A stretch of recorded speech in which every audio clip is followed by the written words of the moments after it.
Kwa majina ni Boniface Gashoka. Mimi ni katibu mkuu wa chama cha wenye vilabu nchini. Kile ambacho tunauliza ni hii.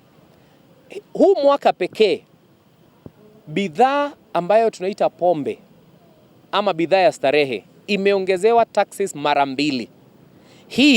Hili ni jaribio la 3 la kuongezea.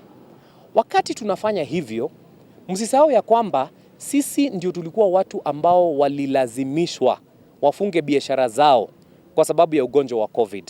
Na tulipoteza bilioni 150 na wafanyikazi 1250.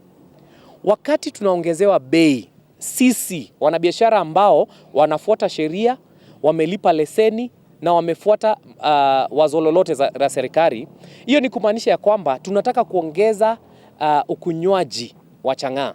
Leo vile tumefika hapa Isiolo, tumeona kuna watu kadhaa wamekufa. Hiyo ndio trend yenye tunataka ku-encourage. Na ndio tunaomba ya kwamba hili ni wazo ambalo liliwekwa na serikali iliyopita. Tunamuomba rais wetu President William, wakati pombe ambayo inaitwa keg ilitengenezwa ili hasla Mkenya ule wa chini aweze kutumia.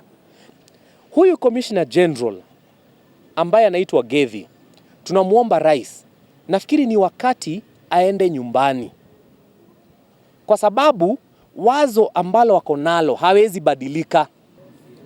So tunaomba ya kwamba tupatiwe Commissioner General ambaye atakuja na very friendly policies. Kwa majina naitwa Maina Magajo na mimi ndio chairman wa Baonas katika Nakuru.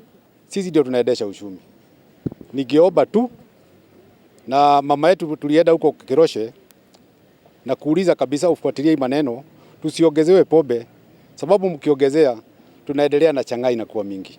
Kama pombe ile inaitwa ya keg, hawa watu wadogo waachiwe ndio waweze kukunywa.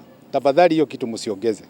Na ningeomba tu mpe vijana wetu nafasi wakunywe hiyo badala ya kurudi kwa chang'aa.